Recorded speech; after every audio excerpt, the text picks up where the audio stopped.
नमस्कार ट्रेडर मित्रांनो, कालपासून भरपूर फोन येत आहेत की सर मार्केट हे 23,000ला टच झालं आहे, 23,000च्या खाली जाईल का? ऑलरेडी मार्केट 3,000 पॉईंटनी पडलं आहे आणि हे मार्केट का पडतं आहे, कशामुळं पडतं आहे, ह्याची काही कारणं आहेत का सर? आणि हे कधी थांबणार आहे आणि आता काय आम्ही करावं, आता काय सोल्युशन आहे याच्यावरती? हा संधी आहे का धोका आहे? मार्केट पडणं आता संधी आहे की धोका आहे?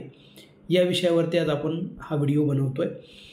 तर मित्रांनो, तुम्ही जर का आतापर्यंत आपल्या चॅनलला सबस्क्राईब केलं नसेल, लाईक केलं नसेल आणि शेअर केलं नसेल तर जरूर करा, कारण की अशी माहिती तुम्हाला इथून पुढं कंटिन्यू मिळत राहणार आहे. तर माझी तुम्हाला विनंती असेल की तुम्ही हे आधी करून घ्या आणि आपण पुढं जाऊया. जाण्यापूर्वी एक डिस्क्लेमर आहे, हा एज्युकेशन पर्पज व्हिडिओ आहे. कुठंही मी तुम्हाला प्रवृत्त करत नाही किंवा इन्फ्लुएन्स करत नाही आहे ट्रेडिंग करण्यासाठी किंवा इन्व्हेस्टमेंट करण्यासाठी. हा तुमचा स्वतःचा डिसिजन असणार आहे. हा फक्त इन्फॉर्मेटिव्ह व्हिडिओ आहे, माहितीपर व्हिडिओ आहे, त्याच्यावर तुम्ही स्वतः डिसिजन्स घेऊ शकता. मार्केटमध्ये काही 9 कारणं आहेत ज्यामुळे मार्केट कंटिन्यू सप्टेंबरपासून 3,000 पॉईंट पडलेला आहे मित्रांनो. तर याच्यामध्ये US एक डेटा आला जॉबचा, त्याच्यामुळे तो डेटा पॉझिटिव्ह आला. मार्केट पॉझिटिव्ह रिॲक्ट करायचं सोडून निगेटिव्ह रिॲक्ट केलं. ओके, त्याच्यानंतर बॉन्ड यील्ड नावाचा प्रकार असतो, तेही बघणार आहोत आपण या व्हिडिओमध्ये. FIIsने सेलिंग केले तेही बघणार आहोत आपण. रुपया कमजोर होतोय तोही बघणार आहोत आपण. आर्थिक मंदीचे संकेत कसे निर्माण होत आहेत हे बघणार आहोत आपण. आणि कंपन्यांच्या अर्निंग्स कमी होणार आहेत हे आणि कमी होत आहेत हे सुद्धा बघणार आहेत आपण. आणि किमतीत वाढ होऊ शकते म्हणून मार्केट रिॲक्ट करतं आहे आणि बजेट समोर आहे आपल्या 1 महिन्यानंतर, त्याच्यावरही मार्केट रिॲक्ट करतं आहे. ह्या 9 कारणापैकी काही प्रमुख कारणं आहेत, हे आपल्याला टेक्निकल पद्धतीने समजून घेणं गरजेचं आहे. म्हणून मी तुम्हाला एका टेक्निकल चार्टवर नेतो आहे. निफ्टीच्या चार्टवर तुम्हाला मी घेऊन जातो आहे. निफ्टीचा चार्ट तुम्हाला दिसतो आहे. मी तुम्हाला इथं जर क्लिक केलं तर सप्टेंबरचा डेटा तुम्हाला मी इथं दाखवेन.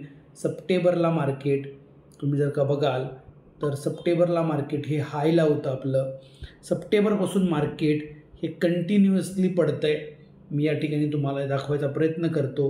तुम्ही जर खालच्या बाजूला बघाल 27 सप्टेंबरला निफ्टी ही 26,293 ऑलमोस्ट 26,300ला टच झाली होती आणि तिथून निफ्टीने जो डाऊनफॉल सुरू केला आहे तो कंटिन्यू सुरूच आहे. थोडा मध्ये 1,001 पॉईंटचा रॅली, बाउन्स बॅक रॅली आली होती, बट ती टिकू शकली नाही आणि आजच्या डेटपर्यंत मार्केट मोठा टेंटेटिव्ह 3,000 पॉईंटचं करेक्शन दिलं आहे. या करेक्शनमध्ये तुमचा पोर्टफोलिओ हा रेड झाला आहे, लाल झाला आहे. म्युच्युअल फंडचा पोर्टफोलिओ पण रेड झाला आहे, लाल झाला आहे आणि तो काय ग्रीन व्हायला तयार नाही आहे. बट ज्यांची इन्व्हेस्टमेंट 3 वर्षापेक्षा जास्तची आहे त्यांचा तेवढा पॅनिक नाही आहे जेवढा नवीन कस्टमरचा पॅनिक आहे. तर या सिच्युएशनमध्ये तुम्ही काय केलं पाहिजे, कसं काम केलं पाहिजे, जे कारणं जाणून घेतले पाहिजेत आणि पुढं याच्यावरती काय सोल्युशन करायचं या संदर्भात आपण डिस्कशन करतो आहे. तर मार्केट एवढं पडलं आहे तर मार्केट इथून पडू शकतं का? हो, डेफिनेटली अजून थोडंसं करेक्शन बाकी आहे असं वाटतं आहे. पण ह्या करेक्शनमध्ये तुम्ही संधी शोधू शकता. हा धोका नाही आहे, संधी शोधू शकता. वेळेत प्रॉफिट बुकिंग तुम्ही केलं असतं तर तुम्हाला अजून चांगल्या पद्धतीने रिटर्न कॅल्क्युलेट करता आले असते. रोलिंग रिटर्न नावाचा एक प्रकार असतो. तुम्ही वेळच्या वेळी प्रॉफिट बुक करणं गरजेचं आहे. जसं की swing, short term, medium term, long टर्मचे तुम्ही स्टॉक बाय करून ठेवलेले असतील ते वेगवेगळे करून त्यात प्रॉफिट बुक करून ते रिसायकलिंग केले पाहिजे होते. ह्या चुका जर तुमच्याकडनं झाल्या असतील तर तुम्ही यासाठी डिस्कशन करा आमच्यासोबत. आम्ही तुमच्यासोबत डिस्कशन करून यावरती तुम्हाला सोल्युशन प्रोव्हाइड करू शकतो. ओके, तर आपण जाऊया पुढं की निफ्टी एवढी का पडली. तर थोडंसं हळूहळू आपण एक पॉईंट मुद्द्यावर जाऊया. की तुम्ही इथं बघताय की एक JP मॉर्गन नावाची मोठी ब्रोकिंग फर्म आहे US मध्ये. त्यांनी एक रिपोर्टमध्ये म्हटलं की डेटा तो खूप छान आला आहे. इथं दिसतंय तुम्हाला, वाचाल तुम्ही. तर डिसेंबर 2024चा जॉब डेटा हा सरप्रायझिंग होता, तो चांगला आला. पण या डेटामुळं रेट कट म्हणजे फेडरल रिझर्व्ह जी आहे अमेरिकेची ती रेट कट करेल का नाही ही शंका निर्माण झाली आणि मार्केटनी ही पॉझिटिव्ह न्यूज निगेटिव्ह घेतली. कारण जर नोकऱ्या मिळत आहेत म्हणजे इकॉनॉमी ग्रो होते तर लोकांकडे पैसे येतील, नोकऱ्या मिळाल्या की लोकांकडे पैसे येतील, लोक स्पेंड करतील, खर्च करतील, तर महागाई एवढी नाही आहे, लोक पैसे खर्च करतात असं कुठंतरी म्हणणं होऊ शकतं का फेडरल बँकेचं. आणि मग रेट कट थांबेल का? कारण की रेट कट केला तर स्वस्ताही होते, स्वस्ताही झाली तर ज्यांच्याकडे पैसे आहेत किंवा जे जेमतेम काम चाललं आहे त्याच्यामध्ये थोडीशी इकॉनॉमीला बूस्ट मिळू शकतो, लोक पैसे खर्च करायला बाहेर पडतात स्वस्त झालं मार्केट तर. पण मार्केट जर स्वस्तच होत नसेल तर जे जुने लोक आहेत ते पण बाहेर पडणार नाही, तर नवीन लोकांकडे तर रोजगारच नव्हता तर ते बाहेर पडणार नव्हते. पण हे सगळा मिक्स डेटामुळं मार्केट कन्फ्यूज आहे आणि हा डेटाचा इम्पॅक्ट उलटा घेतला मार्केटने आणि मार्केट अजून पडायला सुरू झालं, अजून करेक्ट व्हायला सुरू झालं. त्याच्यामध्ये आपण निफ्टीला 3000 पॉईंट करेक्ट होताना बघितलं. हा डेटा एक होता मोठा कारण. त्याच्यानंतर डॉलर तुम्ही बघताय, डॉलर हा 86 रुपये 86.5 रुपयाला पोचला आहे, 86.56ला. जो डॉलर तुम्हाला 3 महिने 4 महिन्यापूर्वी $83 आसपास मिळत होता तो 3.5 रुपयांनी वाढला आहे. याचा इम्पॅक्ट कुठं होतो? इम्पोर्ट एक्सपोर्टवर मोठा इम्पॅक्ट होतो. ओके, लोकांना वस्तू महाग विकावं लागतात आणि विकत घ्यावं पण लागतात. आणि दुसरा मोठा इम्पॅक्ट होतो ज्या कंपन्यांचा ग्लोबल एक्सपोजर आहे, ज्या कंपन्यांचं ग्लोबल काम आहे, जागतिक काम आहे, कर्मचारीपासून माल आयात निर्यात जिथून होतो, जिथून ते माल घेतात, डॉलरमध्ये पेमेंट करावं लागतं, डॉलरमध्ये पेमेंट द्यावं लागतं, एम्प्लॉईला पेमेंट डॉलरमध्ये द्यावं लागेल. तर एम्प्लॉईसाठी ही चांगली गोष्ट आहे की त्याला पगार चांगला मिळेल, बरोबरचा पगार मिळेल, मोठा पगार मिळेल. बट कंपन्यांसाठी काय आहे? नुकसान आहे, प्रॉफिटेबिलिटी कमी होईल कंपन्यांची. म्हणून ज्या लोकांना फंडामेंटली कंपन्या वाटतात की ही कंपनी ग्लोबली एक्सपोजर आहे, हिचा खर्च वाढणार आहे आता आणि पुढचे 3-6 महिन्यात ह्या कंपन्या काही प्रॉफिट कमवू शकणार नाहीत, त्या कंपन्यामधून लोक एक्झिट घेत आहेत, कंपन्या एक्झिट घेत आहेत, FIIs एक्झिट घेत आहेत. ओके, तर मग हे पैसे जात आहेत कुठं? मग हे पैसे जात आहेत US बॉन्ड यील्डमध्ये. ओके, हे बॉन्ड यील्ड काय आहे म्हणजे FIIचे पैसे कुठं जात आहेत? तर आपण जर USचे इन्व्हेस्टर बघितले तर US बॉन्ड यील्ड वाढला आहे. US बॉन्ड यील्ड वाढला आहे म्हणजे काय? तर USमध्ये जे काय फिक्स इन्व्हेस्टमेंट्स असतात, कॉर्पोरेट बॉन्ड असतील, गव्हर्नमेंट बॉन्ड असतील, कॉर्पोरेट FDs असतील, फिक्स डिपॉझिट टाईप लाईक जे काही इन्व्हेस्टमेंट असतात त्या इन्व्हेस्टमेंटमध्ये हे पैसे चाललेले आहेत. कारण तुम्ही जर याचा चार्ट थोडासा बघाल, हा चार्टसुद्धा बघणं गरजेचं आहे. लाईव्ह चार्ट तुमच्यासमोर दिसतो आहे, मी तुम्हाला हा चार्ट दाखवायचा प्रयत्न करतो. तर हा चार्ट तुम्हाला काय दाखवतो बघा, एक्झॅक्टली सप्टेंबर महिन्यात. ओके, सप्टेंबर महिन्यात आपली निफ्टी पडायला सुरू झाली आणि बॉन्ड यील्ड हळूहळू वाढत होता. आणि तो कसा वाढला आहे बघा, 4.25% आसपासचं रेट हा आता 5.5% आसपास बॉन्ड यील्ड पोचलेला आहे, 4.79पर्यंत पोचलेला आहे. हे डॉलरमध्ये टर्म्स आहेत सगळ्या मित्रांनो. $1 जर का इन्व्हेस्टमेंट रेट मला चांगला मिळतो आहे आणि अशा अनसर्टनिटी मार्केटमध्ये मी कशाला पैसे ठेवू, तिथून मी पैसे काढेन आणि मी फिक्स इन्व्हेस्टमेंट्समध्ये इन्व्हेस्ट करेन, असं मोठ्या इन्व्हेस्टरचं काय चालू आहे, थिंकिंग चालू आहे, व्ह्यू चालू आहे. त्याच्यामुळं मार्केट जास्त करेक्ट होताना तुम्हाला दिसतं आहे. पण अगेन सांगतो, हे तात्पुरतं आहे, हे कुठंतरी दुरुस्त होणार आहे. अजून एक मोठा इम्पॅक्ट झाला आहे, क्रूड ऑइल हे मागच्या 6 आणि 3 महिन्याचा हाय ब्रेक करून वरती मस्तपैकी त्यांनी काम सुरू केलेलं आहे. तुमच्यासमोर दिसतं आहे की लाईव्ह डेटा आहे, डे टाईम फ्रेमवरती. तुम्हाला या ठिकाणी जर बघितलं तुम्ही तर या ठिकाणी तुम्हाला दिसेल की ऑगस्ट 2024 म्हणजे आजपासून 6 महिन्यापूर्वी 6-7 महिन्यापूर्वी 6,600चा हाय लावून तो खाली आला होता आणि एका रेंजमध्ये मार्केट काम करत होतं. थोडंसं वरी गेलं होतं, मध्ये 6,400पर्यंत गेलं होतं. ओके, तिथूनही परत खालीच आलं. आणि तुम्ही जर बघाल या मागच्या 2-3 दिवसामध्ये क्रूड ऑइलनी अजून धुमाकूळ घातला आहे. क्रूड ऑइल म्हणजे कच्चं तेल महागलं म्हणजे पेट्रोल, डिझेल, ऑइल वाढणार आणि हे वाढलं म्हणजे महागाई वाढणार. स्थानिक महागाई जी आपण म्हणतोय ती महागाई वाढली की अजून पॅनिक क्रिएट होणार, कंपन्यांचे वस्तू विकल्या जाणार नाहीत, कंपन्याचा धंदा होणार नाही. हे थोडंसं लोकांना वाटतं आहे की हे होऊ शकतं. तर मग कंपन्यांचा प्रॉफिट नाही झाला तर स्टॉक कसा वाढेल, शेअर कसा वाढेल, मला डिव्हिडंड कसा मिळेल, तर मोठे इन्व्हेस्टर एक्झिट करतायत या स्टॉक्समधनं किंवा अशा ज्या डिपेंडेंट आहेत फार क्रूड ऑइलवरती, अशा स्टॉकमधून सेलिंगचं पॅनिक क्रूड ऑइलमुळं पण जास्त क्रिएट होतं आहे. त्याच्यापेक्षा मोठं पॅनिक काय आहे की FIIनी मागच्या जवळपास 4 महिन्यामध्ये किती माल विकला आहे, अनबिलिव्हेबल डेटा आहे. तुम्ही डेटा जर बघाल तर इथं तुम्ही बघाल की ऑक्टोबर महिन्यात सगळ्यात जास्त सेलिंग झालं. 1,14,000 च्या आसपासचा डेटा तुम्हाला दिसतोय. करोड्समध्ये डेटावर दिसेल तुम्हाला. हा डेटा करोड्समध्ये बघितला जातो. त्याच्यानंतर 45,000 करोड नोव्हेंबरमध्ये विकला आणि डिसेंबरमध्ये 16,000 करोडचा डेटा दिसतोय तुम्हाला विक्रीचा. FII म्हणजे काय? Foreign institutional investors.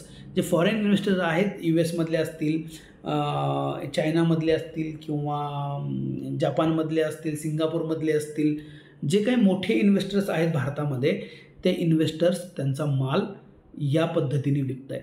आणि मग खरेदी कोण करतं आहे? हे माल विकतं आहे तर खरेदी कोण करतं आहे? तर आपला DII खरेदी करतो आहे. मित्रांनो, DIIनी मार्केट टिकवून ठेवलं आहे. बाजूला तुम्हाला डेटा दिसतो आहे की DII या ठिकाणी जोरात बाईंग करतायत. ओके, या ठिकाणी या बाजूला तुम्हाला डेटा दिसतो आहे की त्याच प्रोपोर्शनमध्ये डेटा माल कोण उचलतं आहे? स्थानिक पातळीवरती माल उचलला जातो आहे. मग हे DII म्हणजे काय? Domestic institutional investors. त्याच्यामध्ये बँका, म्युच्युअल फंड्स आणि इन्शुरन्स कंपनीसुद्धा विकत घेत असतात माल त्यांच्या लोकांना रिटर्न देण्यासाठी. सगळ्यात मोठा वाटा कोणाचा आहे? तर 25,000 करोडपेक्षा जास्त पैसे म्युच्युअल फंडात येत आहेत. तो डेटा इथं टिकून ठेवतो आहे मार्केटला. ते पैसे, हे डेटा तुमच्यासमोर दिसतो आहे बाईंगचा, हे पैसे कुठून आलेत? तर सगळ्यात जास्त म्युच्युअल फंडचा कॉन्ट्रीब्युशन आहे मार्केटला टिकून ठेवण्यात. तर इथून पुढं पण राहणारच आहे डेफिनेटली. तर तुम्ही तुमचा SIPचा म्युच्युअल फंडचा जर का रेट दिसत असेल तर घाबरू नका. ही संधी आहे तुम्हाला, हा धोका नाही आहे. मार्केट जेवढं करेक्ट झालं आहे त्या हिशोबाने तुम्ही तुमचा पोर्टफोलिओ करेक्ट झाला असेल. माझं नवीन जे म्युच्युअल फंडचे इन्व्हेस्टर आहेत त्यांचा जरूर रेट दिसत असेल पण घाबरून जाऊ नका. जो NAV, मी काय बोलतोय लक्ष द्या, जो NAV तुम्हाला मागच्या 3 महिन्याखाली 100 रुपयाला मिळत होता, तो NAV तुम्हाला आज 80 रुपयाला, 70 रुपयाला मिळतो आहे. म्हणजे तुम्हाला जर का 1000 रुपयामध्ये 100 NAV येत असतील, 100 युनिट येत असतील त्या NAVच्या प्राईजला 10 रुपयाच्या, तर आज तुम्हाला त्या 120 मिळतील. म्हणजे तुम्ही आज माल जमा करून ठेवताय. लक्षात ठेवा की हे टाईम आहे मार्केटमध्ये तुम्हाला पैसे इन्व्हेस्ट करण्याचा. तुम्ही ही इन्व्हेस्टमेंट लावू शकता लाँग टर्मच्या हिशोबाने. जे पोर्टफोलिओ तुमचे रेड आहेत ते तुरंत ग्रीन होतील. थोड्या वेळासाठी चाललं आहे सगळं आणि हे कधी थांबेल ह्याचे काही ट्रिगर्स मी तुम्हाला सांगू इच्छितो. तिकडे जाण्यापूर्वी तुम्हाला मी सांगेन की तुम्ही ग्लोबल जे ब्रोकरेजेस हाऊस आहेत जसं की JP मॉर्गन, CLSA, असे काही मोठे ब्रोकर आहेत आणि भारतातल्या पण मोठ्या ब्रोकिंग हाऊस आहेत ज्या रिपोर्ट जनरेट करतात वेगवेगळ्या स्टॉकवरती. ते रिपोर्ट तुम्ही बघत चालला. ओके, त्या रिपोर्ट्समध्ये तुम्ही बघू शकता की कुठल्या कंपनीला बाईंग दिले, कुठल्या कंपनीला सेलिंग दिले, कुठल्या कंपनीला होल्ड दिले, वेटेज कोणाचं वाढवलं आहे, कोणाचं कमी केलं आहे, हे सुद्धा तुम्ही बघू शकता आणि तिथून तुम्ही काम करू शकता. आणि तुम्ही अजून एक मोठं काम करू शकता की सोल्युशन तुम्हाला सांगतो या पडत्या मार्केटमध्ये काय करायचं आहे. तर म्युच्युअल फंड तुम्हाला युनिट स्वस्त मिळत आहेत. म्युच्युअल फंड अजून बाय करा, टॉपअप करा, त्याच्यामध्ये वन टाईम इन्व्हेस्टमेंट टाका, म्हणजे ते चांगल्या प्रकारे अवरेज होईल. स्टॉकमध्ये काम करायचं आहे तुम्हाला. रिकमेंडेशन बघायचे आहेत कुणाचे? ग्लोबल ब्रोकरेजेस आणि स्थानिक ब्रोकरेजेस जे आहेत मोठे मोठे त्यांचे तुम्हाला रिकमेंडेशन बघायचे आहेत. ओके, आणि तुमच्या स्वतःचा अभ्यासासाठी तुम्हाला मी सांगेन की जे सेक्टर 30%, 40%, 50% तुटलेले आहेत किंवा जे चांगले stock large cap, mid cap, small cap 30 ते 50% तुटलेत याची यादी तयार करा आणि त्या स्टॉक्समध्ये तुम्हाला कुठं संधी सापडते का बघा इन्व्हेस्टमेंट करायला. कारण की जर ते 40-50% तुटले तर 40-50% ते वाढणार पुढच्या काळात आहेतच. तर ही संधी आहे तुम्हाला तिथे इन्व्हेस्टमेंट करायची. आणि दुसरी गोष्ट तुम्हाला असं बघायचं आहे की टॉपमोस्ट सेक्टर कुठले आता चालणार आहेत, जसं की ॲटोमोबाईल सेक्टर आहे, बँकिंग फायनान्स आहे, त्याच्यानंतर इन्फ्रास्ट्रक्चर आहे, डिफेन्स आहे, पॉवर आहे. अशा सेक्टरवर फोकस करा ज्या सेक्टरमध्ये इथून पुढं चांगली रॅली येऊ शकते आणि त्याच्यामधले टॉप स्टॉक हे 30 ते 50% पडलेले आहेत. याच्यावर फोकस करा, तिथं थोडीफार इन्व्हेस्टमेंट लावा, जेणेकरून तुमचा पोर्टफोलिओ बॅलन्स होईल. जो रेड झाला आहे हा ग्रीन झाल्यानंतर त्याला बॅलन्स करेल आणि तुम्ही पॅनिक होणार नाहीत मित्रांनो. तर तुम्हाला याच्यावर काम करायचं आहे. मार्केट पडतं आहे या कारणामुळं, पण मार्केट वाढायचे कुठले 2 ट्रिगर आहेत ते आपण समजून घेऊया. मार्केट वाढायचे 2 ट्रिगर आहेत. 20 तारखेला अमेरिकेचे राष्ट्राध्यक्ष शपथविधी करतायत. तर त्या स्वतःचा शपथविधी झाल्यानंतर ते काही डिसिजन घेतील, काही पॉलिसी चेंज करतील का, याच्यावर मार्केट डोळे ठेवून आहे. तर तो एक मोठा ट्रिगर होईल. तिथून मार्केट रिव्हर्स जायची खूप मोठी शक्यता आहे. रिव्हर्स म्हणजे वरच्या बाजूला रिव्हर्स जाईल, खालच्या बाजूला नाही. खालच्या बाजूला थोडंसं अजून जागा आहे 1001 पॉईंटची असं वाटतंय.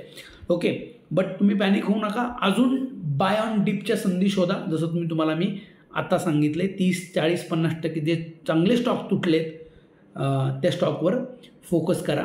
आणि दुसरा ट्रिगर आहे 1 फेब्रुवारीनंतर आपलं बजेट डिक्लेअर होईल. युनियन बजेट आहे आपलं, तुमचं केंद्रीय बजेट आहे. त्या केंद्रीय बजेटमध्ये काही चांगल्या घोषणा जर झाल्या तर मार्केट परत एकदा त्या घोषणांना घेऊन, त्या कामांना घेऊन अजून रिॲक्ट करेल वरच्या बाजूनं. तर ह्या 2 ट्रिगर आहेत मोठे ट्रिगर. तर मार्केटमध्ये पॅनिक जरूर आहे, बट मार्केटमध्ये धोका नाही आहे मित्रांनो, संधी आहे. तुम्ही ह्या संधीचा जरूर लाभ घ्या आणि असेच व्हिडिओ पाहण्यासाठी आम्हाला लाईक, सबस्क्राईब आणि शेअर करा तुमच्या मित्रांना. असे डिटेल आम्ही तुम्हाला देत राहू. घाबरू नका मित्रांनो. काय असेल तर तुम्ही आम्हाला कॉल करा. डिस्क्रिप्शनमध्ये नंबर अवेलेबल आहेत, बायोमध्ये लिंक्स आहेत, तिथं फॉर्म्स आम्ही दिलेले आहेत. तुम्ही फॉर्म कनेक्ट करून आम्हाला SMK फायनान्शियल सर्व्हिसेसला कॉन्टॅक्ट करू शकता आणि समजून घेऊ शकता की तुम्हाला कुठं पेन आहे, कुठं अडचण आहे, ती आम्ही सॉल्व करायचा निश्चित प्रयत्न करू. थोडंसं ग्लोबल गोष्टी आहेत आणि डोमेस्टिकही गोष्टी आहेत ज्याच्यामुळं मार्केट रिॲक्ट करतं आहे. तुम्हालाही तुमच्या व्यवसायात थोडीशी मंदी जाणवत असेल, दिवाळीनंतर थोडेसे बिझनेस स्लो डाऊन झालेले आहेत. हा स्लो डाऊन म्हणजे काय, यालाच मंदी म्हणायचं. धंदा ज्या पद्धतीने होतो दर महिन्याला तेवढा गल्ला होत नसेल तर मंदी आलेली आहे असं समजायचं. थोडंसं अजून एखादा महिना हा पॅनिक राहणार आहे, बट हा पॅनिक कायमचा नसणार आहे मित्रांनो. ही संधी आहे, धोका नाही आहे, परत एकदा सांगतो आहे. आणि तुम्ही मी सांगितलेल्या ट्रिक गोष्टी करा आणि एज्युकेट व्हा. मार्केटमध्ये प्रशिक्षण घेणं खूप गरजेचं आहे. मार्केटमध्ये असेच तुम्ही प्रशिक्षित झालात तर तुम्हाला भीती वाटणार नाही आहे.